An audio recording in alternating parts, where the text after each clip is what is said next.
पिछले कुछ दशकों में विज्ञान ने काफ़ी तेज़ी से प्रगति की है। हम इंसानों ने विज्ञान की मदद से ब्रह्मांड के रहस्यों से लेकर क्वांटम दुनिया तक कई अनसुलझे सवालों के जवाब ढूंढ लिए हैं। पर अब भी कई ऐसे सवाल हैं जिनके जवाब आज भी विज्ञान के पास नहीं है। जैसे कि अगर आप एक सपना देख रहे हो तो क्या वो आपकी कल्पना है या फिर किसी दूसरी दुनिया की एक हकीकत? क्या हमारा ब्रह्मांड सिर्फ एक भ्रम है?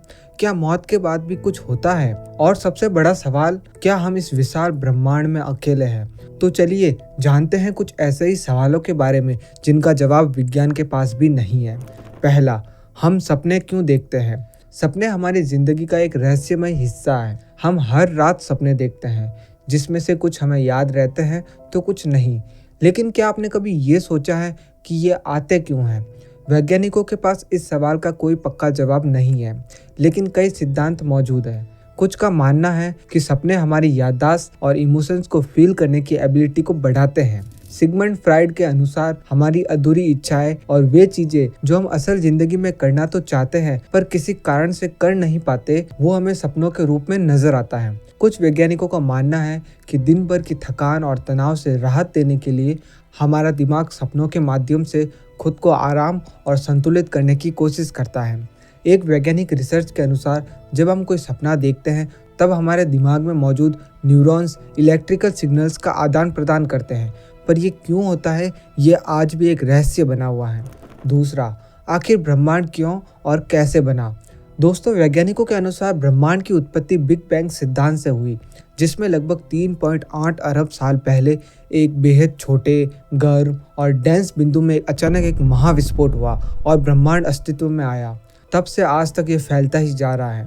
आज इस पूरे ब्रह्मांड में हम जो कुछ भी देखते हैं वो एटम्स यानी अणु से मिलकर बना है।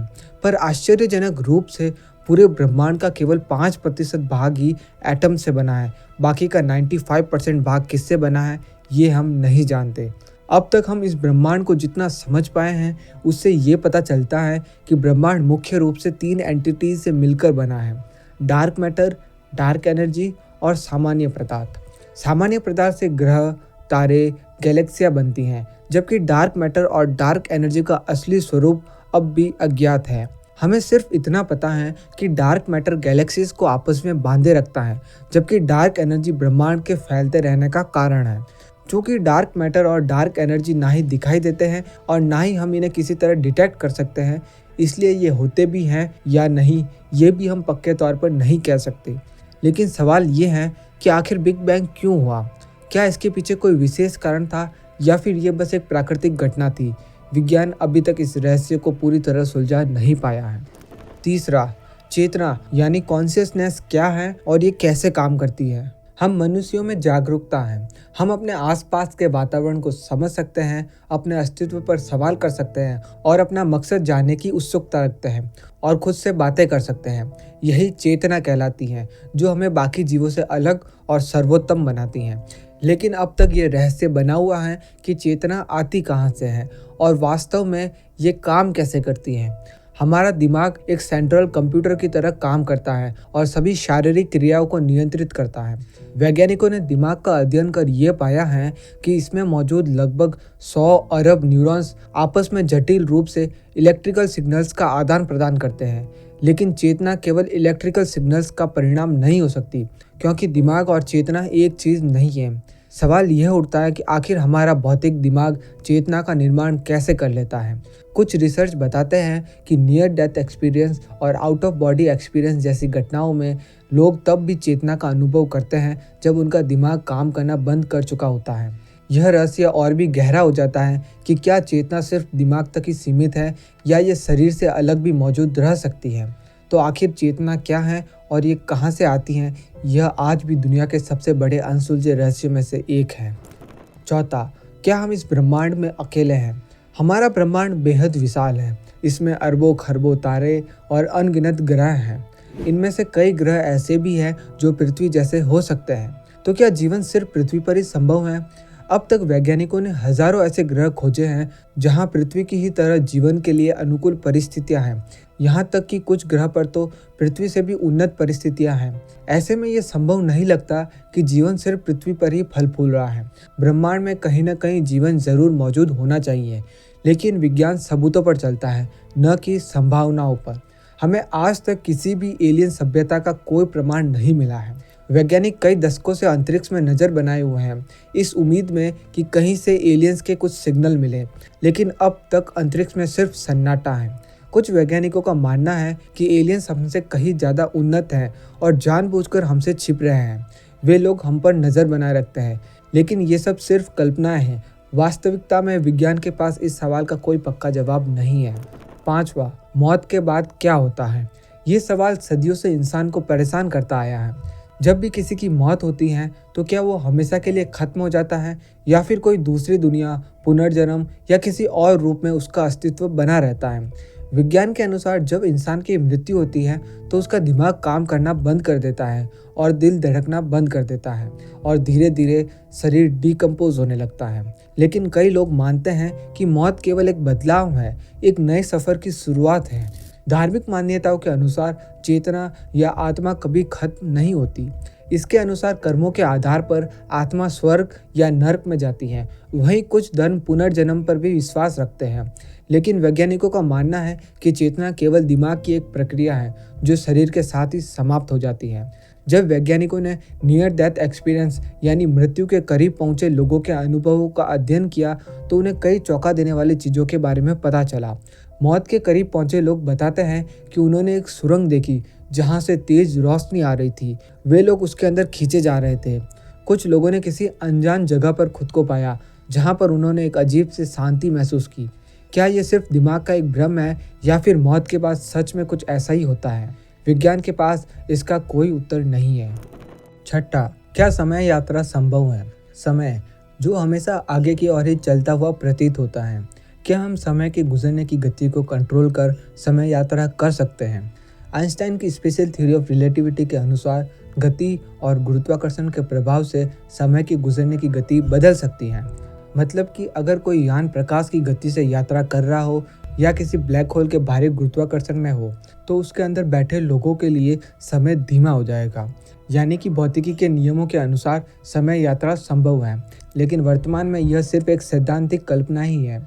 समय यात्रा में यकीन रखने वाले वैज्ञानिक मानते हैं कि अभी हमारे पास इतनी उन्नत तकनीक नहीं है कि हम लाइट की स्पीड के करीब चलने वाला यान बना सके, लेकिन भविष्य में ये संभव होगा। वहीं समय यात्रा को न मानने वाले वैज्ञानिकों का इस पर कहना है कि अगर समय यात्रा वास्तव में संभव होती तो अब तक भविष्य से कोई न कोई इंसान हमसे मिलने ज़रूर आता, लेकिन अभी तक ऐसा कोई इंसिडेंट नहीं हुआ है जिसे प्रमाणित किया जा सके। सातवां, क्या समानांतर ब्रह्मांड यानी पैरेलल यूनिवर्स का अस्तित्व है? क्या हमारे अलावा भी कोई और हम किसी और दुनिया में मौजूद हो सकते हैं? क्या ऐसा हो सकता है कि इस ब्रह्मांड के समान ही अनगिनत ब्रह्मांड मौजूद हो जहां आप अभी भी वही इंसान हो, लेकिन आपका जीवन पूरी तरह से अलग हो? क्वांटम मैकेनिक्स और मल्टीवर्स थ्योरी के अनुसार यह संभव हो सकता है कि हर निर्णय या घटना के साथ एक नया ब्रह्मांड बनता हो।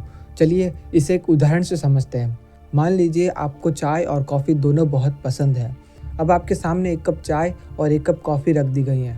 आपको दोनों में से किसी एक को ही चुनना है।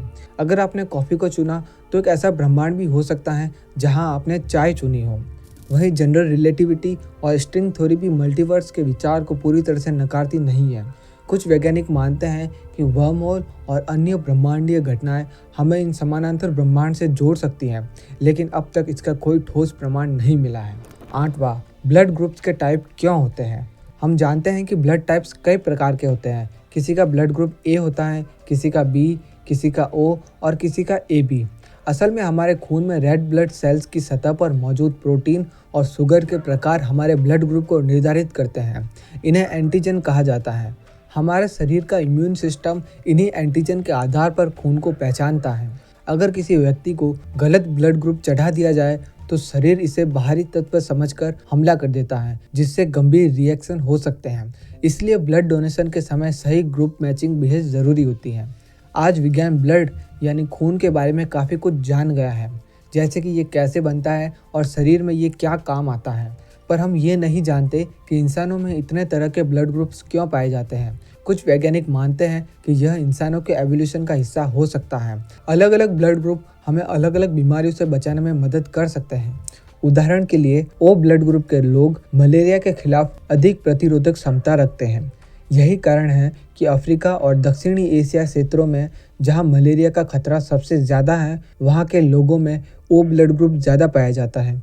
इसी प्रकार ए और बी ब्लड ग्रुप के लोग कुछ बैक्टीरियल और वायरल इन्फेक्शन से बेहतर तरीके से लड़ सकते हैं। इसका मतलब यह हो सकता है कि अलग अलग ब्लड ग्रुप अलग अलग बीमारियों के खिलाफ एक तरह की जैविक सुरक्षा प्रदान करते हैं, जिससे इंसान विभिन्न परिस्थितियों में जीवित रह सके। लेकिन इस थ्योरी पर सवाल भी है। अगर ब्लड ग्रुप वाकई सर्वाइवल एडवांटेज देते हैं, तो क्या ऐसा नहीं होना चाहिए कि समय के साथ एक ही ब्लड ग्रुप पूरी दुनिया में डोमिनेंट हो जाता? लेकिन ऐसा नहीं हुआ। आज भी सभी ब्लड ग्रुप मौजूद हैं और अलग अलग आबादी में अलग अलग अनुपात में पाए जाते हैं। यानी यह सवाल भी वैज्ञानिकों के लिए एक रहस्य बना हुआ है। 9वां, प्लेसबो इफेक्ट कैसे काम करता है? अगर किसी बीमार व्यक्ति को एक साधारण सी चीनी की गोली दी जाए और कहा जाए कि ये एक शक्तिशाली दवा है, तो ऐसा देखा गया है कि वो मरीज बेहतर महसूस करने लगते हैं और धीरे धीरे खुद ब खुद ही ठीक हो जाते हैं। यानी कि एक फेक ट्रीटमेंट जिसमें मरीज को केवल ये विश्वास दिला देना कि वो जल्दी ही ठीक हो जाएगा, उसके ठीक होने की गति को बढ़ा देता है। इसे ही प्लेसबो इफेक्ट कहते हैं। कई साइंटिफिक रिसर्च में ये पाया गया है कि ऐसे मरीज जिन्हें ठीक होने का विश्वास हो जाता है, उनके शरीर की बीमारियों से लड़ने की क्षमता आश्चर्यजनक रूप से बढ़ जाती है। डॉक्टर्स ने इस तकनीक से अब तक लाखों लोगों का इलाज किया है। इतना ही नहीं, प्लेसबो इफेक्ट सिर्फ दवाओं तक सीमित नहीं है, बल्कि यह सर्जरी, थेरेपी और यहाँ तक कि रोज़मर्रा की हेल्थ प्रैक्टिसेस में भी देखा गया है। कुछ मरीजों को नकली ऑपरेशन से भी काफ़ी ज़्यादा फ़ायदा होता है, क्योंकि उनका दिमाग ये मान लेता है कि उनकी समस्या हल हो गई है। लेकिन कैसे सिर्फ विश्वास के बल पर शरीर खुद को ठीक कर सकता है, ये सवाल अभी तक वैज्ञानिकों के समझ से बाहर है। 10वां, क्या ईश्वर का अस्तित्व है? क्या इस ब्रह्मांड को किसी ने बनाया है या यह बस यूं ही अस्तित्व में आ गया? यह सवाल सदियों से इंसानों को उलझाए हुए है। दुनिया की लगभग हर सभ्यता ने किसी न किसी रूप में ईश्वर की कल्पना की है। लेकिन क्या ईश्वर का वाकई में अस्तित्व है या फिर ये सिर्फ एक मानवीय सोच और आस्था का परिणाम है? विज्ञान की नज़र से देखें तो अब तक ऐसा कोई ठोस प्रमाण नहीं मिला है जो ईश्वर के अस्तित्व को साबित कर सके। हमने इसी वीडियो में कुछ समय पहले जाना कि विज्ञान के अनुसार 13.8 अरब साल पहले बिग बैंग नामक एक भयंकर विस्फोट से ब्रह्मांड का निर्माण हुआ। पर यह विस्फोट क्यों हुआ और इससे पहले क्या था, इस सवाल का उत्तर विज्ञान के पास नहीं है। पृथ्वी पर जीवन की शुरुआत कैसे हुई, इस सवाल का जवाब भी वैज्ञानिक नियमों के आधार पर दिए जाते हैं, न कि किसी दिव्य शक्ति के आधार पर। लेकिन सिर्फ पृथ्वी पर ही जीवन क्यों पनपा, कहीं और क्यों नहीं, इसका जवाब विज्ञान के पास अभी तक नहीं है। वैसे इस सवाल पर हम ऑलरेडी एक डिटेल वीडियो में बात कर चुके हैं, जहां हमने धर्म, दर्शन और विज्ञान सबको साथ लेकर ये जानने की कोशिश की कि क्या ईश्वर का अस्तित्व है। अगर आप भी हमारा वो वीडियो देखना चाहते हैं तो बस इस वीडियो को एक लाइक और चैनल को सब्सक्राइब कर दीजिए और अब आपके सामने आई इस वीडियो पर क्लिक कर दीजिए। मैं आपसे फिर मिलूंगा ऐसे ही किसी इंटरेस्टिंग वीडियो के साथ। तब तक के लिए धन्यवाद।